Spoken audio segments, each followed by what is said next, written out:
For the second night consecutive, Ukraine launched a massive drone strike on many of the Russian facilities, including a very interesting part of the Russian military infrastructure, which was hit the last night, and today the strike continues. In Orlov Oblast, the Russian Federation, there was the strike on a Russian semiconductor factory, which was producing a sensitive equipment for the Russian army. Блядь, главное не к нам, пожалуйста.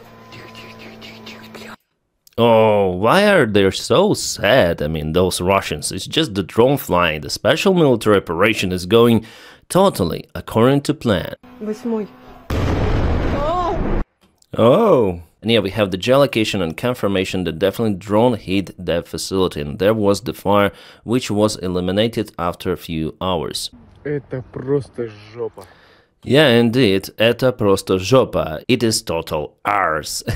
Well, Russians tried to intercept Ukrainian drones with their Panzer air defense systems. On this image, you may see the acceleration stage of the air defense missile, which was launched for sure. But as you understand, the precision of those missiles wasn't the best one, and drones hit their targets. Well, maybe not every drone, but indeed it was the successful Ukrainian attack, and also it was the response on the Russian strike on Ukrainian facilities. Because before it was very loud in Sumy, Kharkiv, and even Kiev, the capital city of Ukraine, and in the region where I used to live in Boryspil district. Hello my friends and welcome, my name is Dennis and this is the latest update from Ukraine. Let's go. And it is happening already this evening in Russia. Also kind of loud. Well, this drone probably was intercepted, but Ukraine launched many more. Drones were spotted even in the Moscow region of the Russian Federation, so Russian aviation authorities had to close many of the civilian airports once again. And this is right now happening in Tula. Tula is the place for the biggest Russian ammunition factories, and you may see some of the ground kaboom there. Alright, and now let's go straight to the front lines review, because Russia wants to share the disinformation that they entered Dnipropetrovsk Oblast of Ukraine. De facto, no. Well, Russians published this kind of the drone image with them waving Russian flag near the vehicle which hit a reservoir, and they say that it's the border with Dnipropetrovsk. And they're saying that Russia demands 4 regions of Ukraine, and if Ukraine refuses to give those to Russia voluntarily, well, they may get the rest by force. You see how mighty Russian soldiers definitely are. Well guys, it is actually not like that. Russian soldiers haven't yet entered Dnipropetrovsk region, and this photo was taken in Troitske. Yeah, if we check out the military map, you'll see that Troitske is on the way to the border with Dnipropetrovsk region, but still there is one more village on the way. Well, Russia is very close to Dnipropetrovsk region here and over here as well, but it doesn't mean that they'll capture the entire region the day after tomorrow. No, if the fights will ongo in Dnipropetrovsk region, it will just show the political pressure from Russia on Ukraine. From the military perspective, it doesn't mean absolutely anything. Those fields are exactly the same as in Donetsk Oblast, and Russia will continue to lose their forces as before. As, by the way, those Russian guys in Troitske who were taking pictures with the Russian flag, they were absolutely zeroed by Ukraine. And here we have the evidence, which I cannot show you fully here, but you may check out the Deep State military map source, and they have it on their social media. The price for that photo and bullshit information spread in internet are the lives of the Russian soldiers. That's exactly how the Russian army works, eliminating itself for really nothing. And you know guys, I see more and more of that reservoir put on the front lines, mostly by Ukrainian side, so it definitely reminds the First World War, which was mainly stationary with lots of the reservoir and mines, plus trenches obviously. Russians reported about the Ukrainian breakthrough of the sabotage groups actually towards the Bryansk region of Russia, the emergency state declared in Trubchevsky rayon of this oblast. And this is happening very close to the northern border of Ukraine, between Sumy and Chernigiv region actually, so this is the Russian Bryansk Oblast, and you may see how big this forest really is, and partially it is going to Ukrainian side. So here's the border between two of the countries which Russia hesitates to respect. Well, in this case, Ukrainian sabotage groups may also disrespect the Russian side and intervene into their territory, just temporarily, you know, to check out how the local Russian villages are doing, and maybe they want to form their local republic, People's Republic, who knows? Well, actually for now this operation is kind of limited, but it forces Russia to use their resources elsewhere, also in the Bryansk region, and believe me, it's very hard to find out our partisans in those forests. It's just huge. And here I want to share my thanks to the Patreon supporters and also members of my channel. Guys, you are doing a fantastic job keeping me running, filming almost every day. Just because of you, I'm here. And yeah, because we also have some of the sponsors of the channel as well, but mainly you keep me driving. And if you want to support the job that I do here, you may check out my personal link for the Patreon page. I'll put it right in description below. If not, guys, just press the like and subscribe for the channel, because that is how you also boost my video in algorithms. So thank you for that so much. So Russian official representative Lavrov, who is the Minister of the Russian Foreign Affairs, stated that there will be no ceasefire for ceasefire. No, they want again to eliminate the cause of the war, and for Russia the cause of the war is basically Ukrainian existence as the sovereign state. So Russia will not stop, the war itself will not stop, and it seems like American leader Donald Trump is taking fully Russian side. And guys, sorry, today in this video I'm gonna speak about this leader of the United States of America, if we may call him like that. Well, we have already some of the insights published by Bloomberg, because Bloomberg has direct access towards European officials and American ones, and they state that Trump is sure about the Russian current victory, that Russia is winning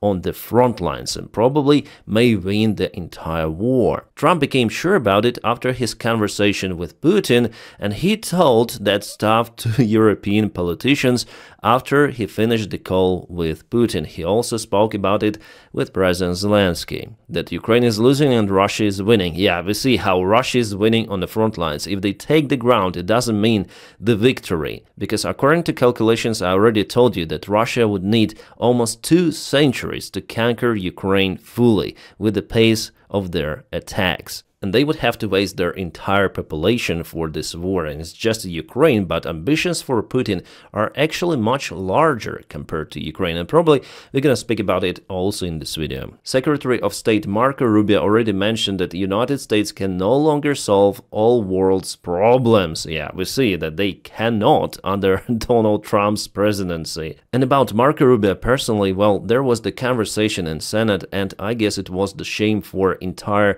United States of America. Let's listen to this conversation. I'll just expedite a little for you to be more comfortable with their speeches. Vladimir Putin, is he a war criminal? Well, I think you can look at instances that have happened there and certainly characterize them as war crimes, but our intent is to end the war. Is he a war criminal? We can't end the war without talking to Mr. Putin. Is he a war criminal? They say about Putin. They speak about Putin, and just look how Rubio responds. It's pretty simple. Is he a war criminal? Well, that's this man we're negotiating with, Vladimir Putin. Is he a war criminal? That's not tough. What? I'm trying to answer your question by telling you that we're trying to end the war here. Go ahead. No, it's not a simple answer. You are equivocating, sir. Just answer the question. I'm answering your question, and the answer is that war crimes have been committed, no doubt. And who's responsible for that? There will be time and place for that accountability. But right now, the job is to end the war. So you won't answer the question. If we don't end the war, people are going to get killed. Reclaiming my time, sir. Let me go on. Russian dictator started the biggest war after the Second World War on territory of Europe, well, in general in the world, I would say. He occupied lots of the Ukrainian territories using military force. He kidnapped lots of the Ukrainian kids. He zeroed lots of the Ukrainian civilians, like hundreds of thousands. Well, more than 100,000 for sure since the beginning of the war, because many of people lost their lives in Mariupol, for example. Lots of the Ukrainians had to leave their homes, and Russia performed sabotage attacks even on territory of NATO and European Union, for example, Poland. Just recall the case with their shopping center. Plus, Russia uses the foreign military in their army, for example, North Koreans, to fight in Europe. And Rubio is damn deaf, blind, and speechless. But you know what Trump said to European allies after a conversation with Putin? That Putin wants peace. Putin freaking wants peace. Yeah, guys, when it looks like the bottom is already reached by Donald Trump and his dream team, they go deeper. And yeah, it was a total circus today in the Oval Office of the White House, where Donald Trump insisted for the meeting to be public, and he used it as his own PR, trying to show how superior he is relative to South African leader. He even accused South Africa of being racist towards whites. And yeah, there is the problem with racism in South Africa, but United States, they want to speculate on that topic. So Donald Trump shows some of the pictures, crime cases, not to resolve actually the problem, but to speculate about the problem openly in front of the press, in front of the president of South Africa, just to get some points of his falling rating from his nuclear electorate. It was a gameplay from Donald Trump, total disrespect to the foreign leader, despite him wearing the suit and despite him speaking English quite well. I guess English is the native language for South African leader. It was indeed very similar to the meeting between Trump and Zelenskyy in Oval Office a couple of months ago. Then Donald Trump bullied not his opponent, but his colleague, the president of the other country. But for Donald Trump, Ukraine, South Africa, they're not as powerful, as mighty as, for example, Russia or China.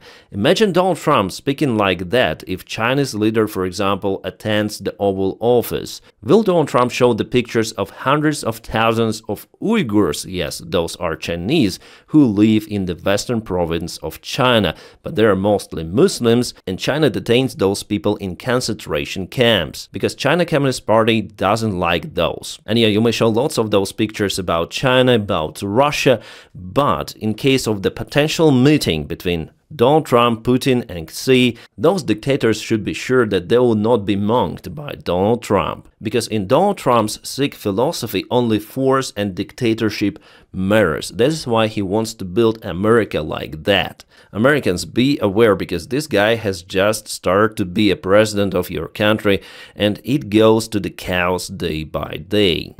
He's in South Africa. I said, what the hell is he doing in South Africa? He was talking to us. We got this one. That's a strange one.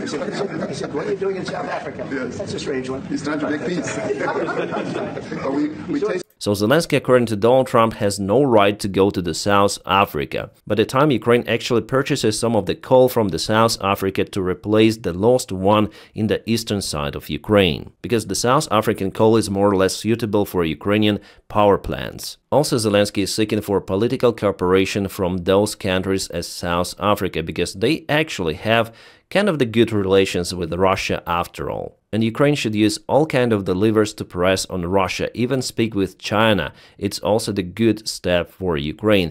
But Donald Trump, he doesn't care. He's just this grown-up baby idiot. And are you preparing to come? So without the United States, the G20, just like the G7, used to be the G8, but brilliantly they threw Russia out.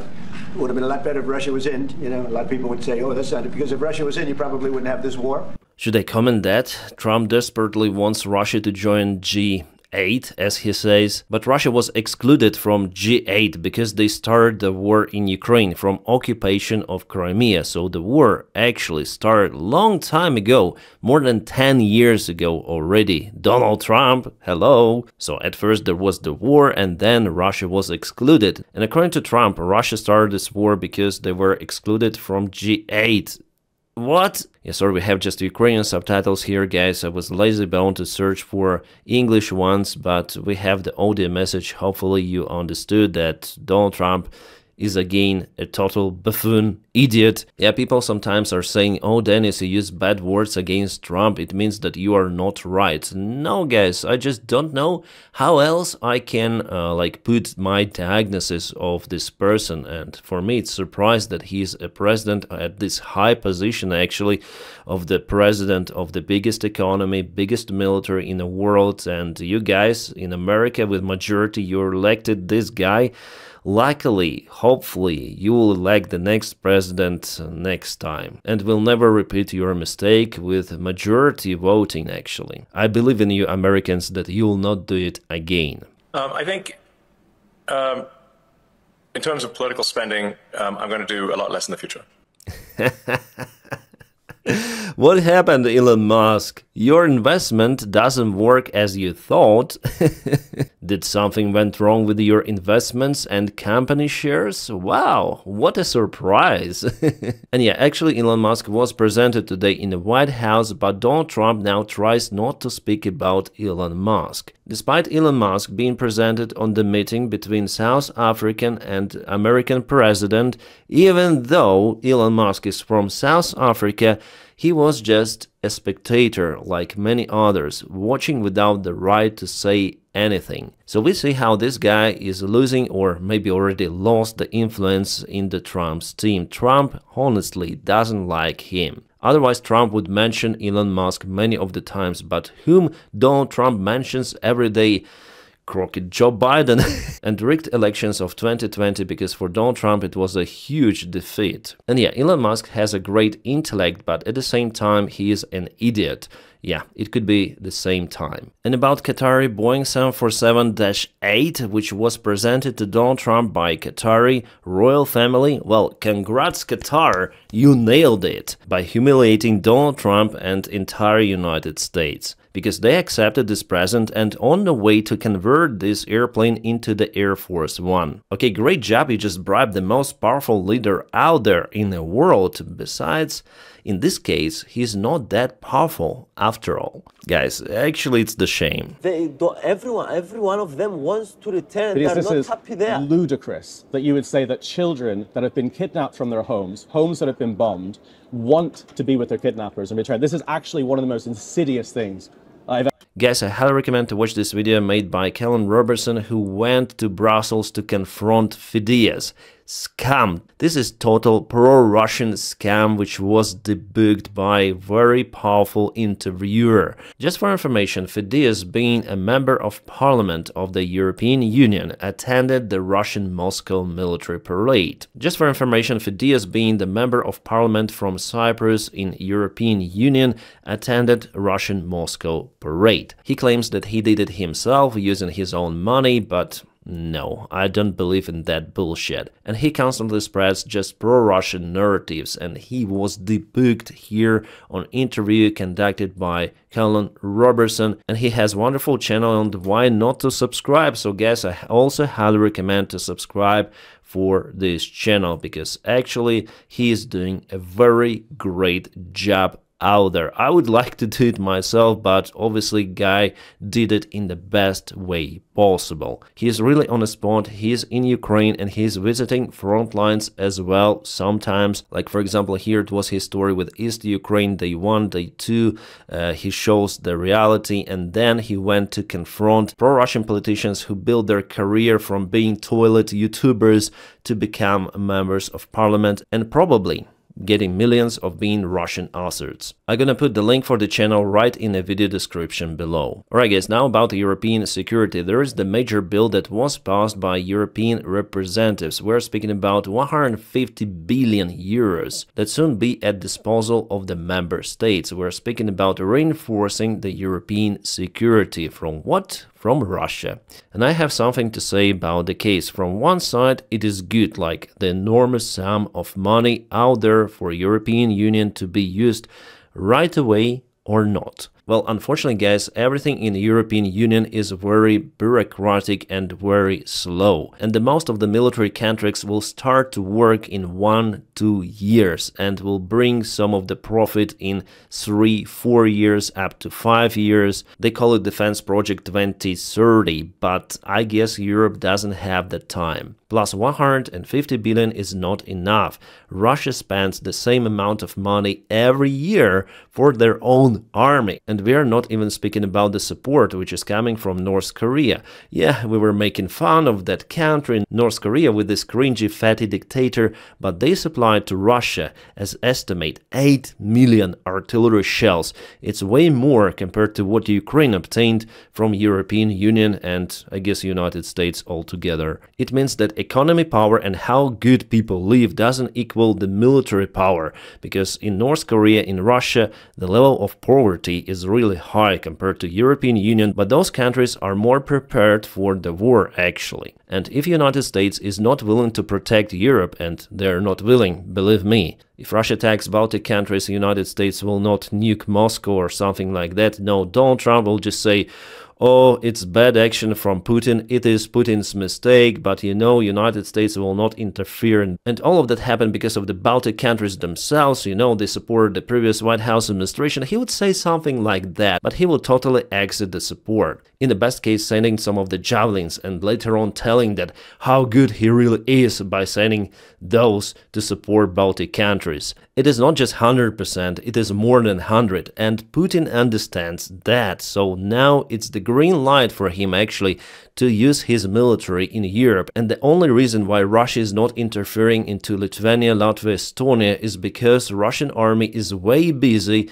in Ukraine. So Ukraine in a way is like this huge shield for European security, and that's why for Europe it's very important to support Ukraine continue it. It is already understandable after multiple of the escalations from the Russian side in the Baltic Sea. And I think lately that Putin might decide to perform the act of aggression against those countries in parallel with the war in Ukraine if Putin finds enough resources for, as he thinks, would be a successful mission. Why do I think like that? Well, mainly because of two main reasons. First of all, Putin is not getting younger. It is understandable. And the older he gets, the weaker his power could be. Just as it happened with the Soviet Secretary Brezhnev, who completely lost his mind at the very end of his power, who was just a walking mummy in Kremlin. And it is understandable that Putin is willing to use even military power to achieve his results. He opened Pandora box attacking Ukraine back in 2014. And there is absolutely nothing that would stop him from attacking even NATO countries, Baltic countries. If you read out the fifth article, you would see that it doesn't obligate anyone to send their military to protect the country with active military force. It is very similar to Budapest Memorandum which Ukraine signed. Coordination of the actions, some bullshit like this. So if United States, Germany, UK, France would decide not to protect Baltic countries, they'll not send their forces. No one will force them to use their military. No, it doesn't work like that. Before, during the Cold War, it was the other story, guys. It was the political will to use the common military power because of the Soviet Union aggressive ideological also actions. But now with Donald Trump, America, it allied to Russia, I would say. The West is not united any longer, and each country may act in its own favor, in its own reason.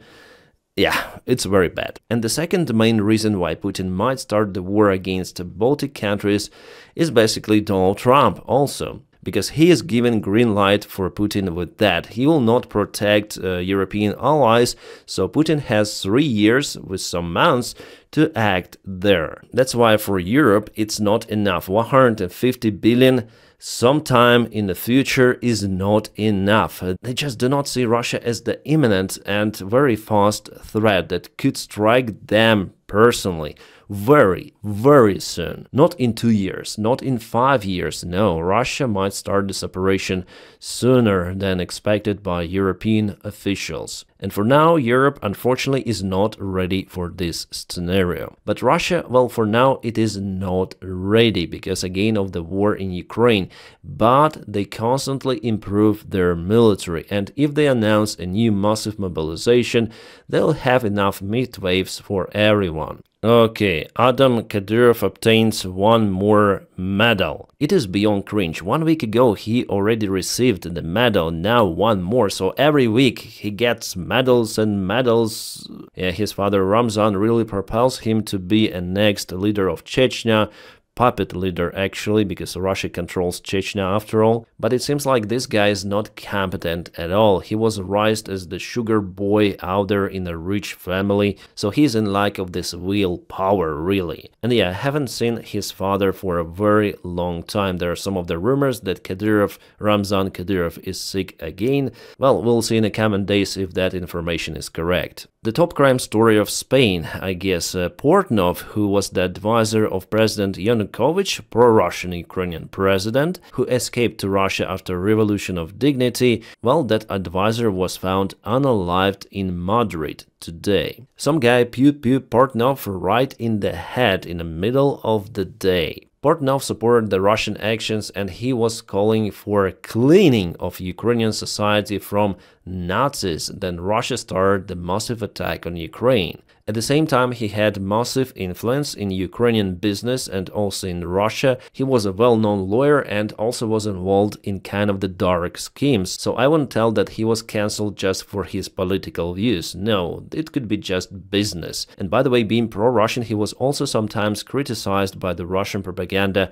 somehow. So actually everyone could do that stuff, but Russian side obviously blames Ukraine for that cancellation. Yeah guys, hopefully you understand, because I use kind of the strange language here just because of the censorship. And yeah guys, this video is already kind of long. It's all what I want to say for today. I wish you all a peaceful sky wherever you are and have a great time.